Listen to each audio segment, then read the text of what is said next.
from a very young age. Living at Radha Madhav Dham, he learned the philosophy of our prime scriptures under the guidance of Jagat Guru Sri Kripaluji Maharaj. Swami Nikhilanand became a sannyasi preacher in the year 2003, and since then he has been traveling, and I mean traveling, throughout the east and west coast of United States, giving lecture series and conducting devotional retreats.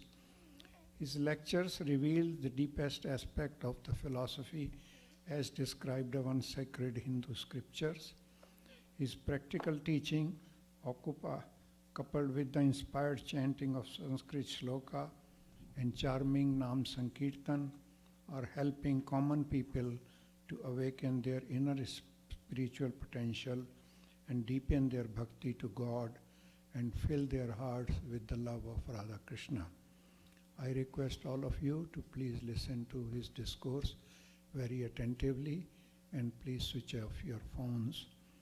As a token of our respect to Swami Nikhilanand ji, I now request Bhim Sahu to offer him a garland.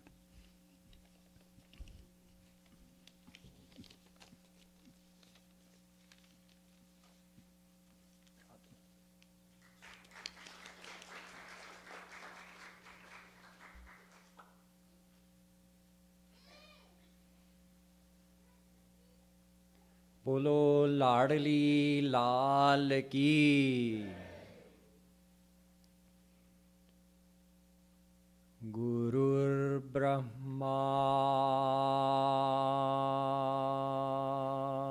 गुरुर्विष्णुर् गुरुर्देवो महेश्वरः गुरु साक्षात्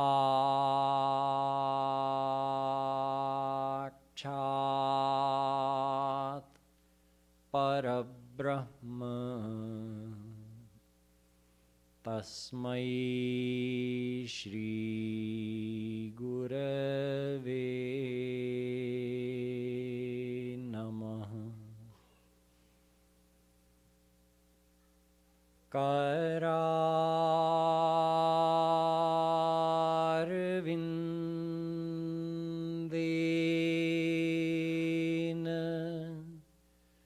पदारविन्दम्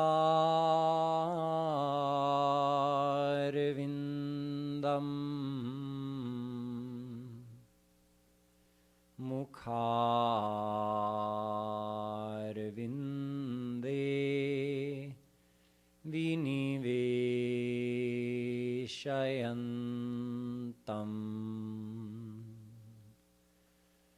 भटस्य पत्रस्य पुटे शयानम्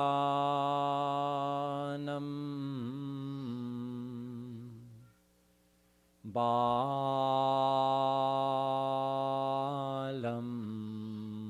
मुकुन्दं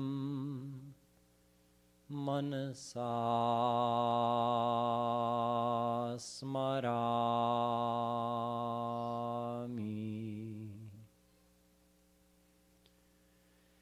चेतो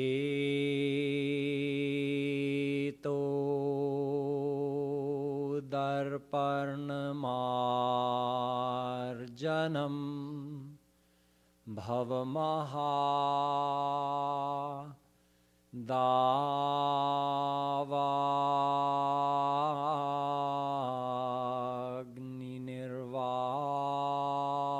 दावाग्निर्वापणम् श्रेय कैरवचन्द्रिका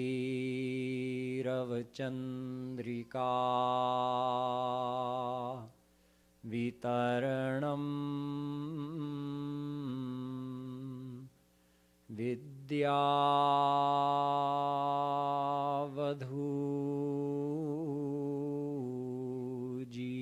विद्यावधूजीवनम्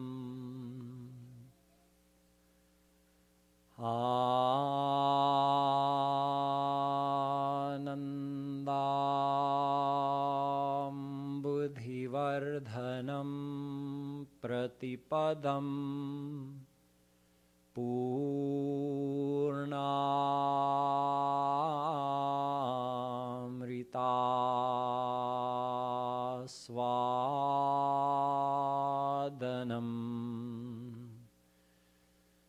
सर्वात्मस्नपनं परं विजयते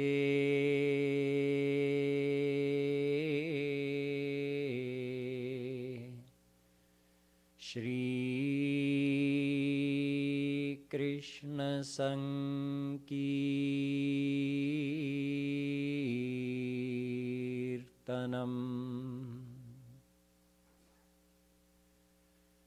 यो ब्रह्माणं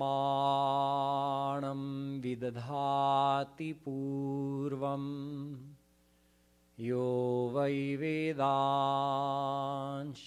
प्रहिणोति तस्मै तद्वंह देवमात्मबुद्धिप्रकाशम् मुमुक्षुर्वै शरणमहं प्रपद्ये।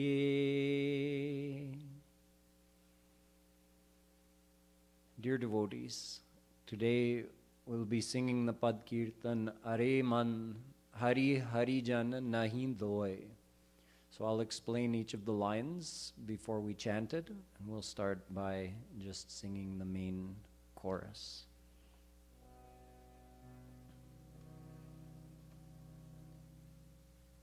Hari Hari Jana Nahin Doya Hare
Jana.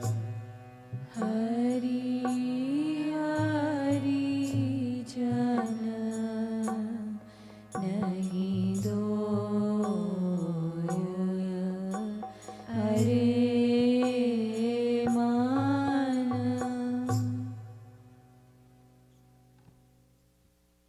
This is one of the most important topics for a spiritual aspirant to understand and accept. Because without the grace of a true guru, all of our devotional efforts will remain almost fruitless.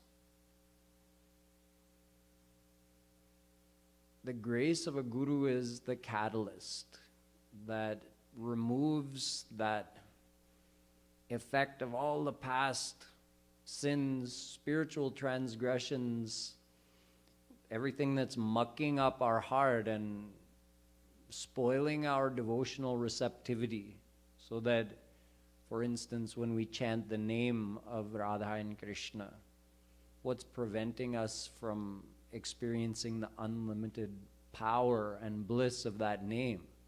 It's something blocking us. So Guru's grace is the catalyst that removes that blockage, sprouts that seed of bhakti in our heart, protects it, makes it grow. And in the end, it is the Guru who grants God realization. Of course, finding a true Guru, recognizing a true Guru, these are matters that are also not easy to resolve. But with the grace of Shri Krishna, if someone is sincerely desiring him, he will send a true saint into our life. And with his grace as well, we may be able to some extent, recognize the divinity of that saint and start taking the benefit of that saint's teachings and association. But in uncountable lifetimes, we have met uncountable saints, true saints. Each one of them, the meeting of each one of them was arranged by Shri Krishna for us. It was his causeless grace on us. So unlimited times he has graced us in that way. And unlimited times we have had that opportunity to meet, learn from, and take the benefit of a true saint, but we never accepted this. Hari Hari Jana Nahin Doya. We never truly accepted in our heart the oneness between God and a God-realized saint. And that defaulted all of our devotional effort, because there was always a part that we were holding out. There was something missing in our devotion always, because we never truly accepted that divine personality who had the power to bring us to Radha and Krishna. We never fully accepted, ever, in uncountable lifetimes. And here we are again in this lifetime. Apne ahankar leke baithe hain. We've still got that pride that I'm going to judge the quality of this saint. It can seem confusing at times if someone thinks, well, on one hand, I don't want to surrender to someone who is not a true saint, because if I follow the wrong person who's not a true saint, I'll end up with a Mayic result, Sattvic, Rajas, or Tamas result. And I want a divine result, so I have to attach my mind to a true divine saint.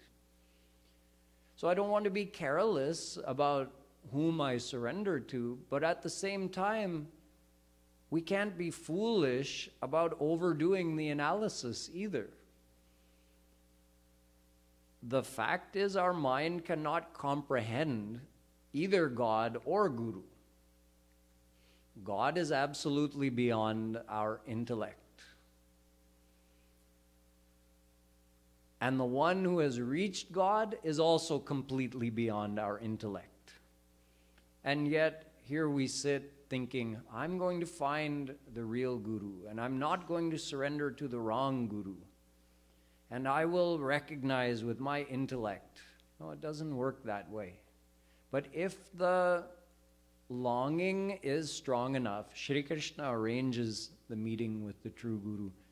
And then he also helps us by giving us some of those good sanskars we have in waiting from past devotion we've done with saints in previous lifetimes. So he awakens those sanskars, and because of that we feel a natural connection or attraction with that true saint. We recognize, there's some recognition.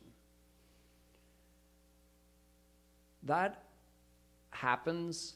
It has happened somewhat to all of us. And then we follow for a little bit. We start following the teachings of that saint, and then we start getting results for ourselves. We start seeing, oh, I'm not sure I can understand this saint.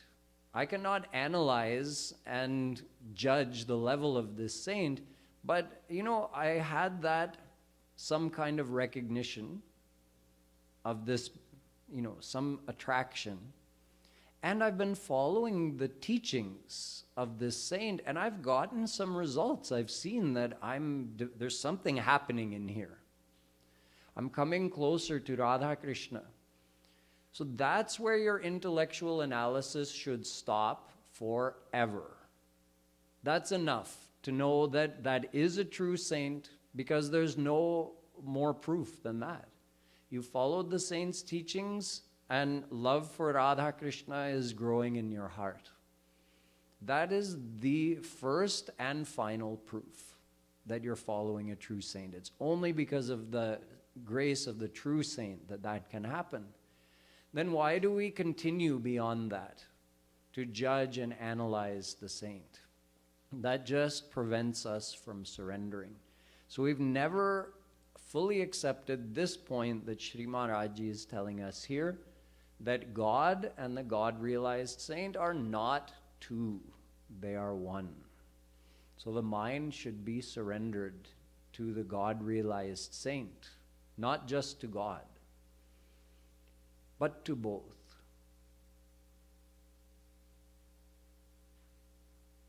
Here Maharaji goes on to say, Jahan Hari Tahan Hari Jan, Jahan Hari Jan Tahan Hari Bilag no hoy. So he's expanding on this idea that God and Guru are not two, they are one. Wherever the saint is, God is there. Wherever God is there, the saint is there. Yo mam pashyati sarvatra sarvancha mai pashyati tasyaham na pranashyami sachame na pranashyati. In the Gita, Shri Krishna says that the one who sees me everywhere they look, they see me. And wherever they see in the world, I am there. That person is never away from me. They are never without me, and I am never without them. Chitta dekhun tit sham mai hai, gopis say. Wherever I look, I only see my Sham Sundar. He is in every particle of the world. He's in my body. He's in my mind. He's everywhere I look. This is the state of a true saint. Samoham sarvabhuteshu name dveshyosti na priyaha ye bhajanti tumam bhaktya maite teshu chapyaham. Gita. Shri Krishna says, Arjun, on one hand, I am Samadarshi. I do not favor anyone, nor do I feel negative towards anybody. I am the same to everyone. I look on all the same. However, that's like a law. But the second line of the shlok gives a subsection of this law. However, the one who is fully surrendered to me through bhakti, I reside in them and they reside in me.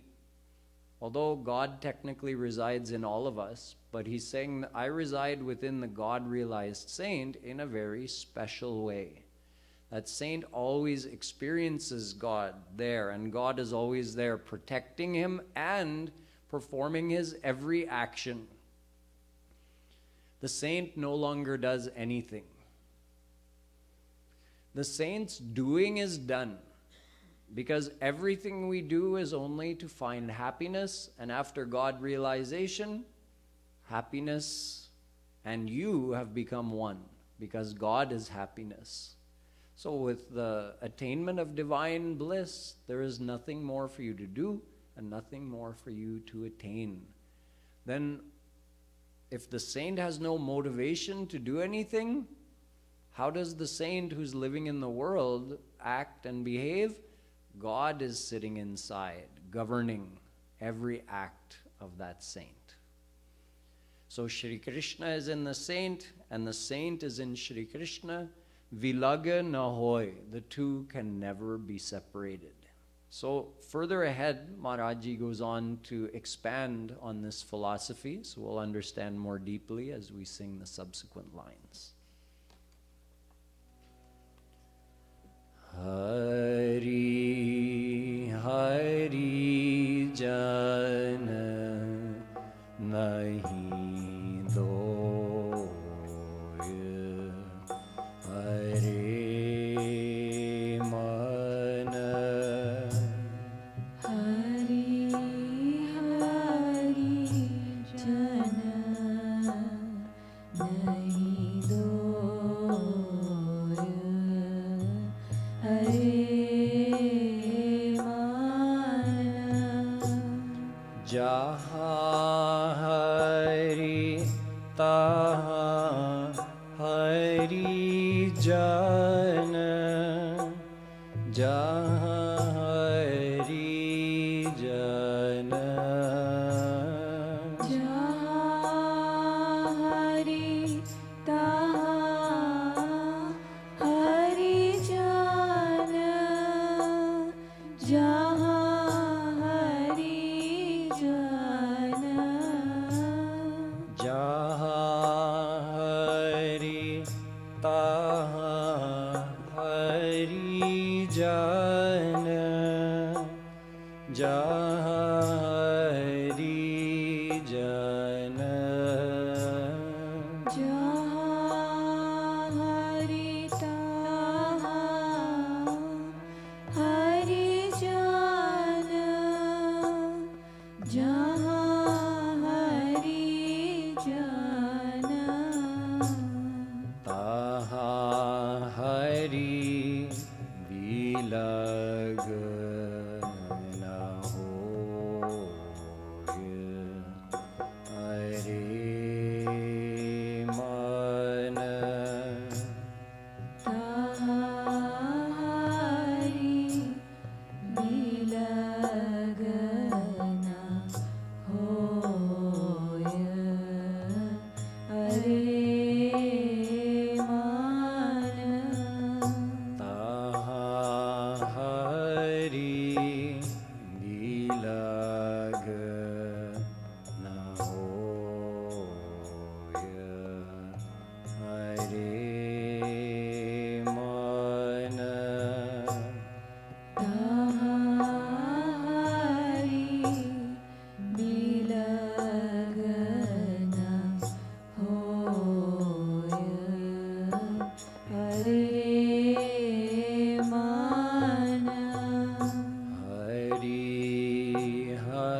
So here we are,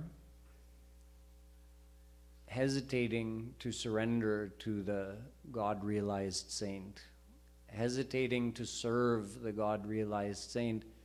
And whereas we're hesitating, Krishna doesn't hesitate. He throws himself at the feet of the God-realized saint. Bhagwan, Supreme God. We're like,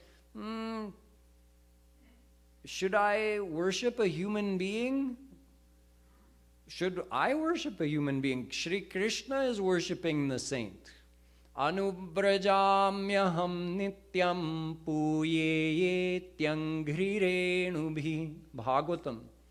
Shri Krishna says, your guru is so great, I follow along behind him. Not to protect him, no, because as he walks, some dust from his footsteps is going to go up in the air. And if I follow along behind him, some of those particles of his foot dust will fall on my head and I will be purified by that. This is Shri Krishna's attitude on one side, and then look at our attitude on the other side. Should I not? Is he, isn't he? How much should I surrender? Here Shri Maharaji is saying, Do rahata das do na ko maram na jane koi.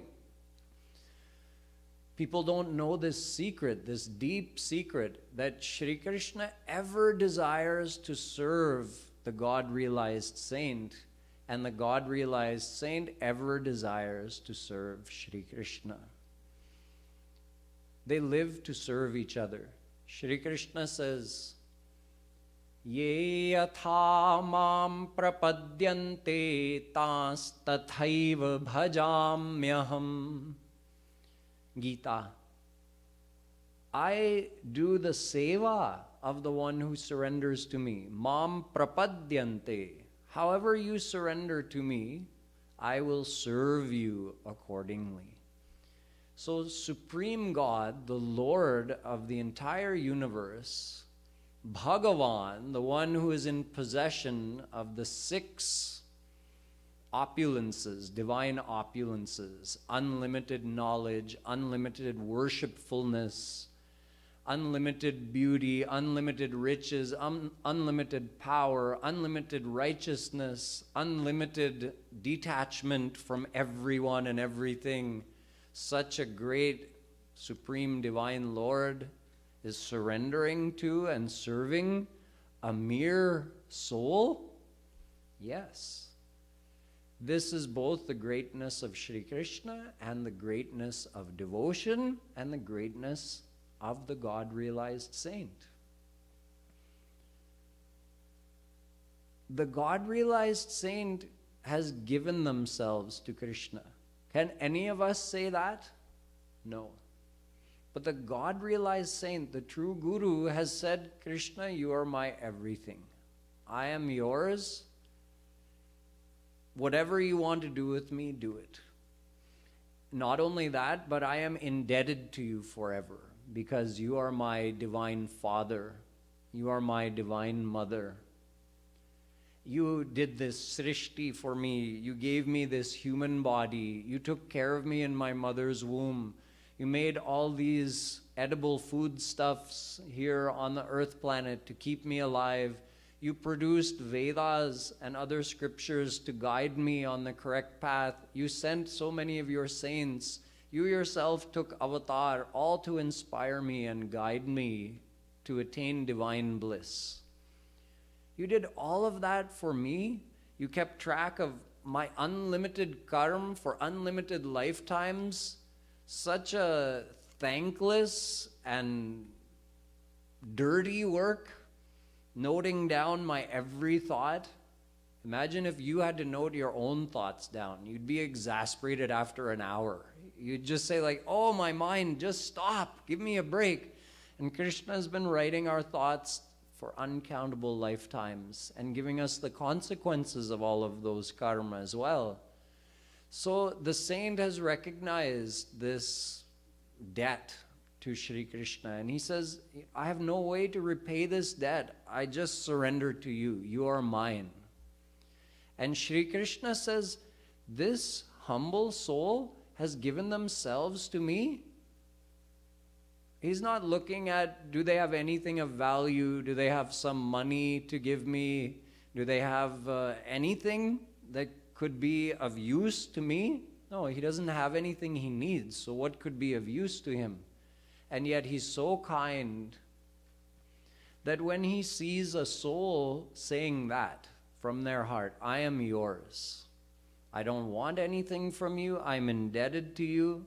Do with me as you please. Total surrender. Shri Krishna's heart melts. And he gives himself to that soul. So let's focus on the greatness of the Guru, that soul who surrendered to Shri Krishna. On one hand, they have done something we've never been able to do. That complete surrender and trust in Shri Krishna. And on the other hand, Shri Krishna considers them to be so great, having surrendered themselves, that he gives himself to them and says, no, I am indebted to your love. The saint is saying, I am indebted to you, and Krishna is saying, no, I am indebted to you. He considers that love of his selfless devotee to be so great that he thinks whatever I've done is like nothing compared to the love of this soul. And that is our Guru, who has that status in Shri Krishna's eyes.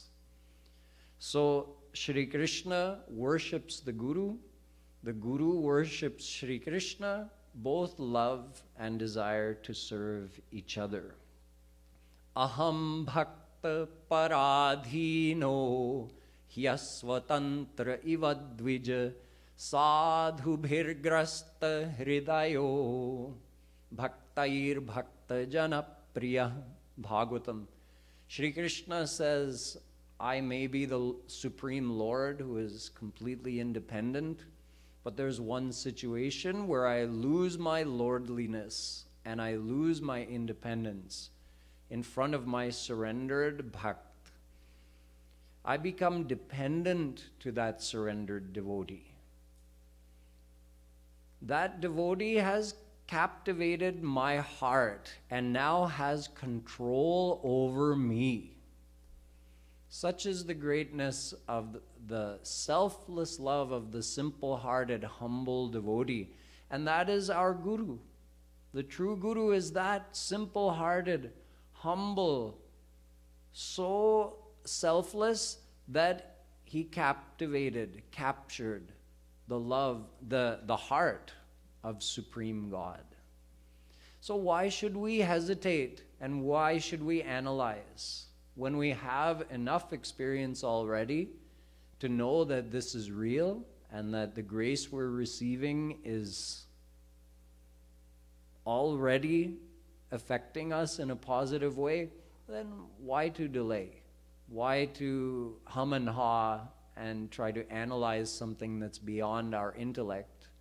We should also quiet our mind and try to serve our divine Guru in every way that we can.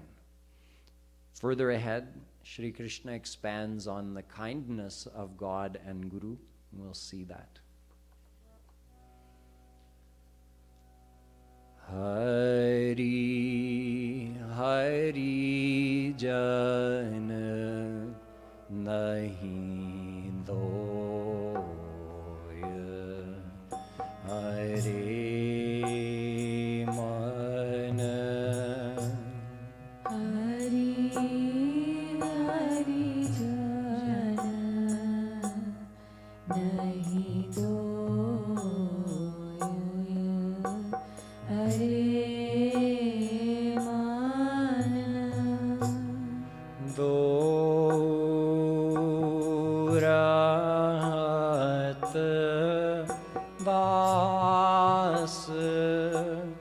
Do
hari jana nahin doya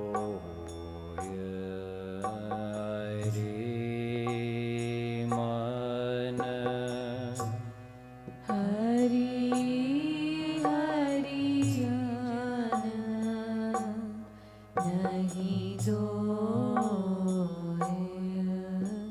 Hare Mana.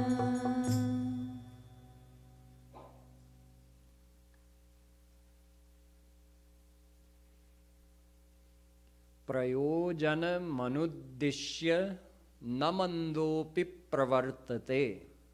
Darshan Shastra tells us that no one can perform any action without a goal in mind. And if you have a goal in mind, it means you have a desire. There's something you're trying to accomplish. Even a total fool doesn't do anything without a reason. The reason may not make sense to us, but that fool will still have a reason behind his crazy actions. A bad person has a reason, a good person has a reason, a normal person has a reason. So anyone who does anything must have a reason for what they're doing. And for all of us good, bad, and normal people, our reason is the search for happiness. That's what motivates our every desire. However, when we look at the actions of God or God-realized saints, the same logic seems to not apply, because God has no desire. He is self-complacent. Atmaram Purnakam. Atmaram means he is blissful in and of himself. He has no need for anything, any outside sensory input. Purnakam.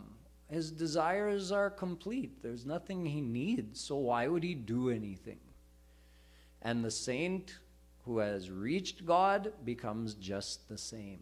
The saint no longer has anything he needs to do. Krita Kritya, Maharaji says, quoting from Puran, that his doing is done. There's nothing more for him to do. Just like if you take a water jug, an empty water jug, and you put it under the water, so it makes a sound, bhak, bhak, bhak, bhak, bhak, as it fills up. But as it fills up, it becomes quieter and quieter, and once it's full, the sound stops. So once the saint has reached God, actions stop. Nothing more to do. He's full. Or when you heat butter to make ghee, the butter makes a sound, pat, pat, pat, pat, pat. But as all the water gets heated and it evaporates, eventually that sound reduces and reduces and reduces until, even though the heat is still being applied to the ghee, now that it's just pure ghee, there's no more sound. This is like the God-realized saint. At first, the God-realized saint was like us. Lots to do. Really busy trying to find happiness. Busy every moment of every day. But once the saint reached God, he's paripurn. Like a river is just flowing non-stop, but once it enters the ocean, it becomes quiet. Nothing more to do. So the saint has nothing to do. All the saint's doings are done. No more goals, nothing required. Just enjoy the divine bliss now. And God himself is bliss, so what is there for him to do? And yet both God and the saints are seen to be doing many things. Karmanyani hasya bhavo bhavasyate durga shrayat Dupacharyate gunai. Brahma is saying in the Bhagavatam that this is mind-boggling. Shri Krishna, you are Atmaram Purnakam, and yet you are seen to be doing so many actions, so many karma. You take avatar, you become the son of Nanda Baba. You fight wars, you build entire cities, Dwarika.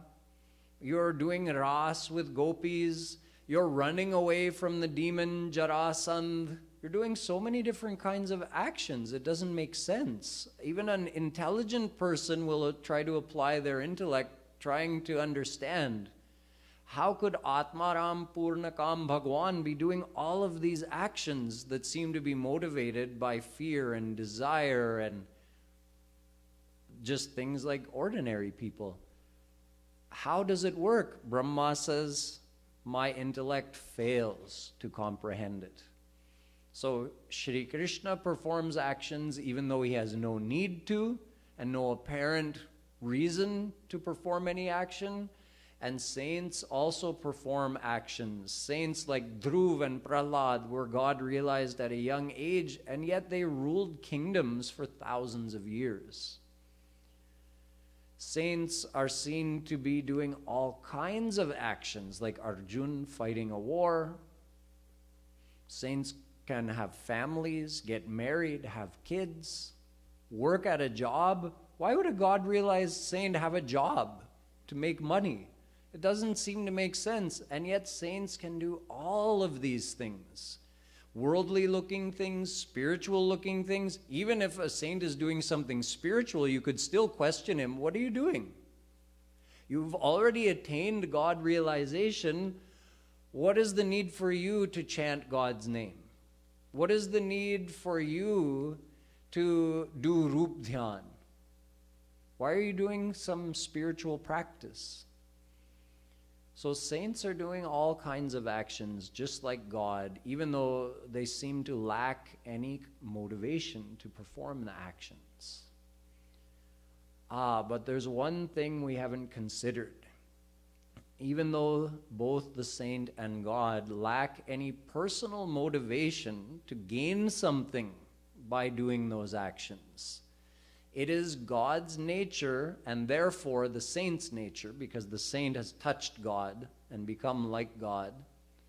So it is God and the saint's nature to desire to help others, to actually derive happiness from seeing others happy. Par upakar vachan man kaya Sant sahaj swabhav khagaraya.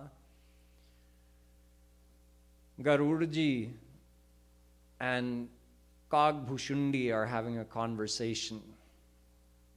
And it is said that, oh, don't you know that it is just the inner nature of the saint. The saint cannot help himself or help herself. It is their nature to want to do para upakar, kindness on others, help others. It is just their nature. So their every word, their every mental thought, their every physical act is motivated by that desire to help others. In fact, Bhurj taru sam sant kripala parahit sahanit bipati vishala. Saints are even willing to undergo suffering in order to try to reach our heart. They're willing to live in this world no matter how few people accept them, no matter how many people abuse them, not just verbally, even physically. There's an example of Haridas, one of the great devotees of Chaitanya Mahaprabhuji, who got beaten up by some people who didn't like his religious activities, his devotional activities. He was beaten and left for dead and thrown in the river. And when he regained consciousness and was well enough to come to Mahaprabhuji, and some people helped him, and you would think a person at that point would just say, okay, enough is enough. Mahaprabhuji, I'll meet you in Golok. I'm going back. he said, no, Mahaprabhuji, please don't punish these people. They don't know what they're doing. They're your children, just like me. I just want to do something to get them to sing Krishna's divine name. So he kept doing prachar. Saints are willing to undergo any amount of suffering. There's a common tale that you've probably all heard about the frog and the scorpion. The frog in this tale is like the saint. Or you can put it the other way, but in a good way. Let's say the saint is like the scorpion. The scorpion has a nature to sting. And even though he knows, if I sting this frog, I'm going to sink along with the frog as we try to cross this river. The frog's willing to give him a ride on his back. They're going across, they're out in the middle. The scorpion stings the frog, and as the frog's dying, he says, "What are you doing? Don't you know we're both going to die?" The scorpion says, "It's my nature. I can't help myself." The saint is like that, but in a good way. It doesn't matter how much abuse we heap on the saint. The saint's nature cannot be changed. Sahaja swabhava. That nature of the saint is just who he is. It's who Krishna is, and it's who his saints are. There's another version of this tale where the saint is trying to save the scorpion on the edge of the river. He sees this scorpion is drowning, so the saint picks him up. The scorpion stings the saint and falls off the saint's hand because he flinches, and the scorpion starts drowning again. So the saint reaches down and picks up the scorpion again and gets stung again, and the scorpion falls back in, and he tries again, and he keeps getting stung. And a passerby asks that saint that, "Maharaj, don't you know that it's the nature of the scorpion to sting?" And he says, "It is, and I know that can't be changed, but it's my nature to help, and that can't be changed either." So we're stuck. Shri Krishna has this motivation for everything he does. Mukhyam tasya hi karunyam. Shandilya Maharshi was explaining in his Bhakti Sutra, Shandilya Bhakti Sutra, he was explaining this topic of why does God do anything? He doesn't have a reason to do anything. He said it's his karuna, it's his compassion. He can't help himself. He has to do srishti and give us a human birth and look after all of our karma and give us the consequences and take avatar. He is bound by his own nature of kindness and compassion to do all of these things. As Maharaji says about God and God-realized saints, bichare, that poor Krishna and those poor saints, they don't have a choice. Bound by their own nature, they have to help us. So it is our good fortune, which we generally don't recognize and we don't think about, but it really is our good fortune to have such a sweet, loving, divine Father looking over us, and for him to provide the opportunity again and again to meet his soft-hearted saints who are willing to put themselves in jeopardy in order to try to help us to attain our divine goal. More is told further into this pad about the oneness, the total oneness of God and Guru.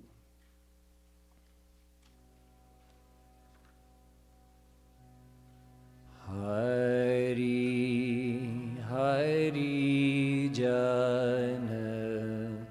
Nahin Doya Hare Mana Hari Hari Jana Nahin Doya Hare Mana Do kar par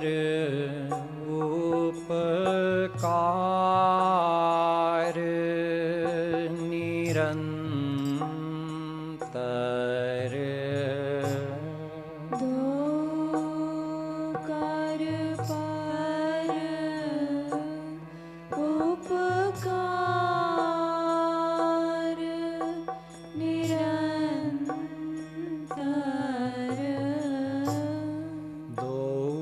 Dokar par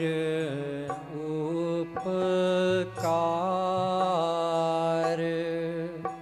nirantar do kar par upkar nirantar dokar par upkar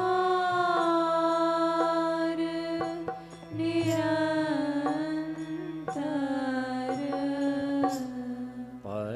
patitan man mal dhoya Hare man patitan man mal dhoya Hare man patitan man mal dhoya Hare man patitan mal mal dhoya Hare man Hari Hari Jana Nahin Doya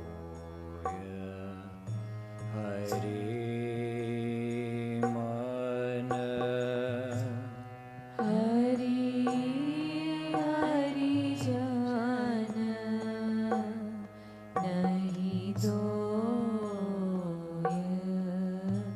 Hare man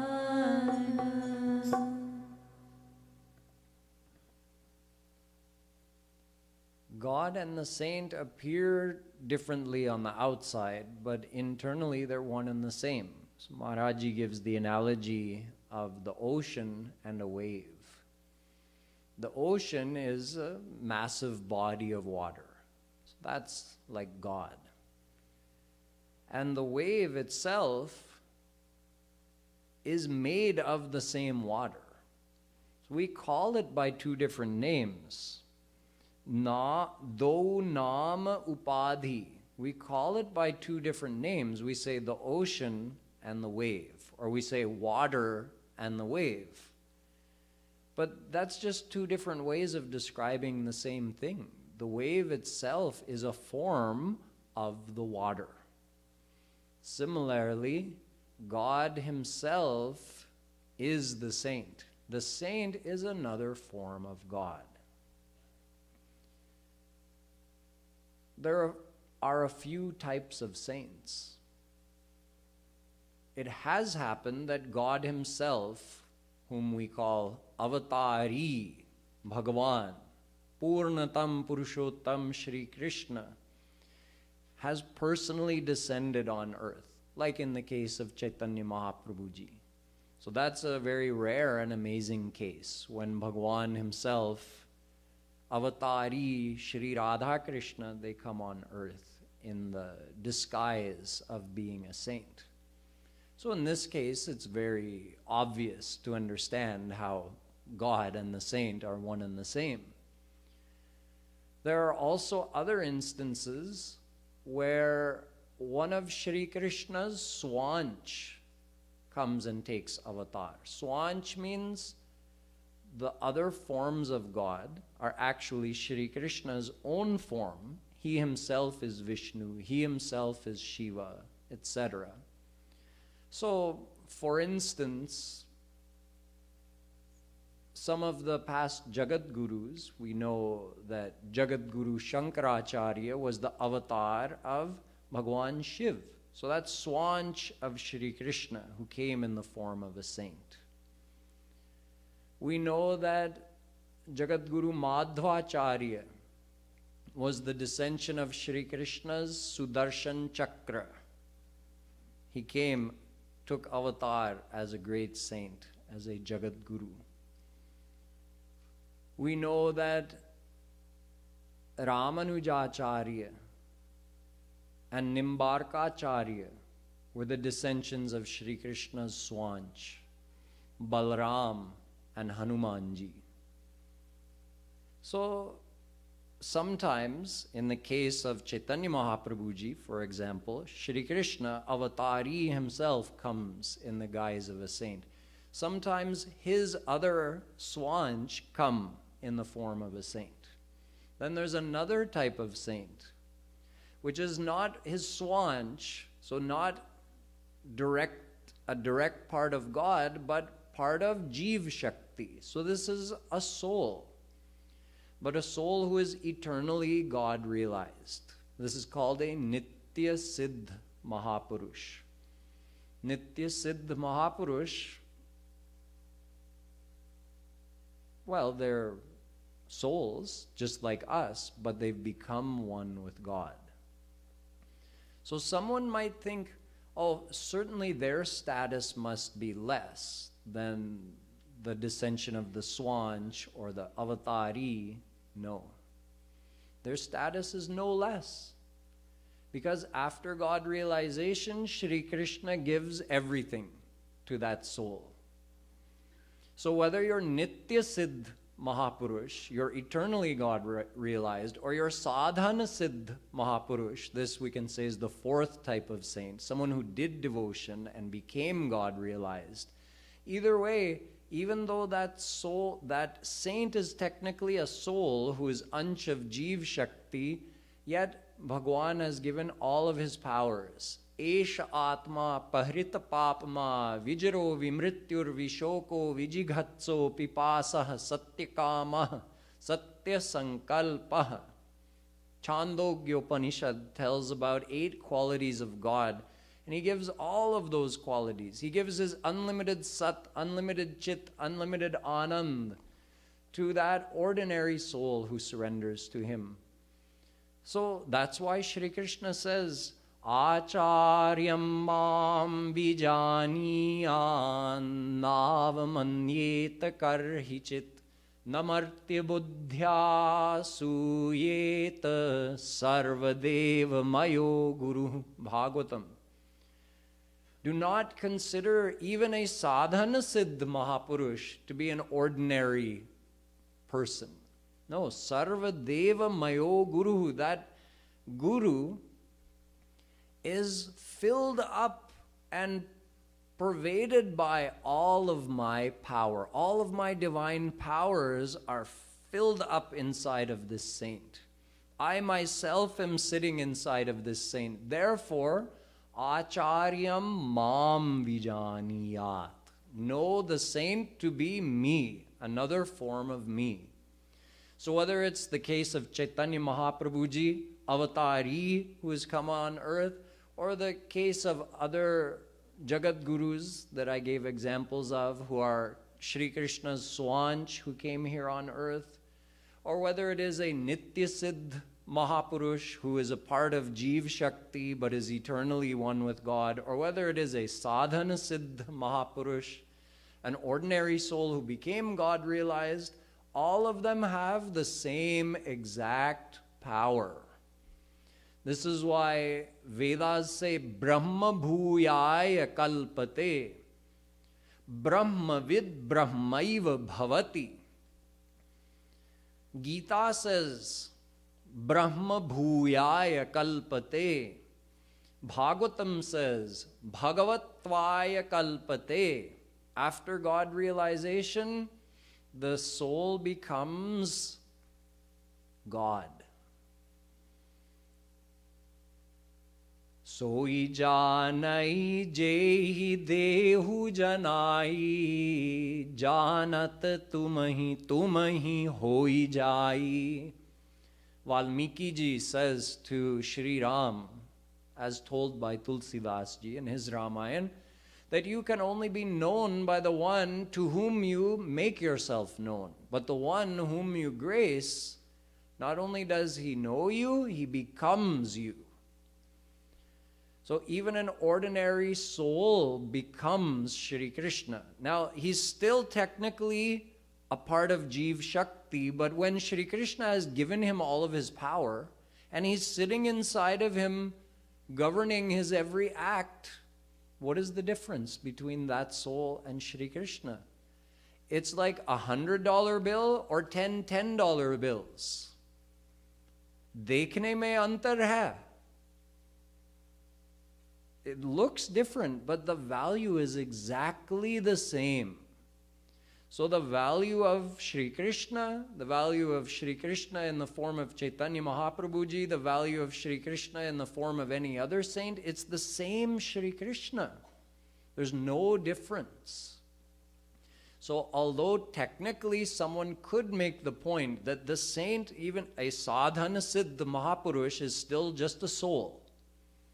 But when Shri Krishna has given his every last drop of all of his power, and he himself is sitting inside of that saint governing his actions, there is no more difference between that soul, the God-realized soul, and Shri Krishna.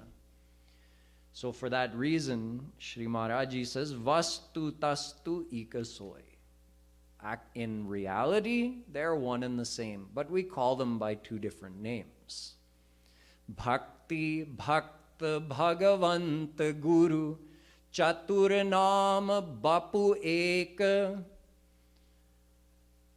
A saint says, Bhakti, the Bhakt, the saint, Bhagavant, meaning Shri Krishna, and Guru. These are four names for the same one thing. Bapu Ek, one thing. Chaturanam, four names. So, I think you've all understood. This is just a very brief description of the philosophy of what a divine personality is and what is the speciality of the Guru. In the last line, Sri Maharaji says, although both are one and the same, however, Hari Jan Rupi Hari. See how he worded it? So you have Hari, or you have Hari in the form of the saint. Between the two, Hari Jan Rupi Hari is more important to us. He son swarat toy.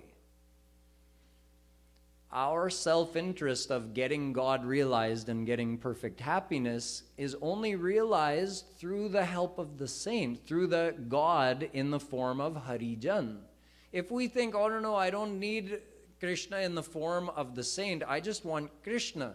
It doesn't work that way. That's not the system that Sri Krishna has established. He helps us as that Harijan. So Hari comes in the form of Harijan to help the souls, and if the souls say, no, I don't want that help, then that's our bad luck. But if we take that help, then we realize our divine goal with the grace of that saint, who is none other than Shri Krishna. So our greater debt is actually to Shri Krishna in the form of the saint. Guru Govind dau khare kaake lagon payam balihari Guru Deva ki jin Govind dio lakhaya. If both Shri Krishna and your Guru are standing before you, to whom should you prostrate first? It's like a dharma sankat, right? I want to do pranam, but oh wait, should I pranam to Shri Krishna first? Oh yes, he's God. I should bow down to him first. But wait, No, I saw Shri Krishna, I met Shri Krishna with the grace of my Guru. If not for him, I would have never even seen Shri Krishna. So let me bow to my Guru first. And with these words, I will conclude this lecture. You'll get to hear more on this subject tomorrow from Gopeshwari Didi as we're celebrating Guru Purnima, and she will expand on this and explain much more. So we'll sing the last two lines of this pad. Hari Hari Jana Nahin Doya Hare Mana Hari Hari Jana Nahin Doya Hare Mana Jal Tarang Do Naam Upadhi Jal Tarang Do Naam Upadhi Jal Tarang Do Naam Upadhi Jal Tarang Do Naam Upadhi Vastu tastu ikasoya Hare Mana Vastu Tastu Ikasoya Hare Mana Vastu tastu ikasoya Hare Mana Vastu Tastu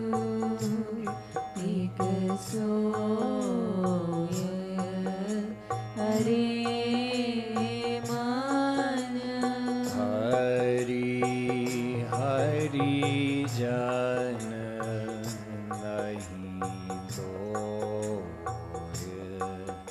Hare Mana Hari Hari Jana Nahin Doya Hare Mana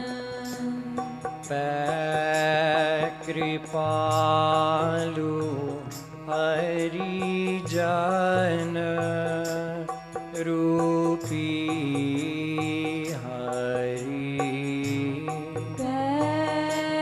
Kripalu Hari Jana Rupi Hari Kripalu Hari Jana Rupi Hari Kripalu Hari Jana Rupi Hari He saw Swarath Doya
जन नहीं लोय हरे मन हरि हरि ज्ञान नहीं दोय हरे मन हरि हरि जन नहीं दोय हरे मन हरि हरि ज्ञान नहीं दोय हरे मन हरि हरि जन नहीं दोय हरे मन हरि हरि ज्ञान नहीं दोय हरे मन हरि हरि जन नहीं दोय हरे मन हरि हरि ज्ञान नहीं दोय हरे मन हरि हरि जन नहीं दोय हरे मन हरि हरि ज्ञान नहीं दोय हरे मन श्रीमद् सद्गुरु सरकार की जय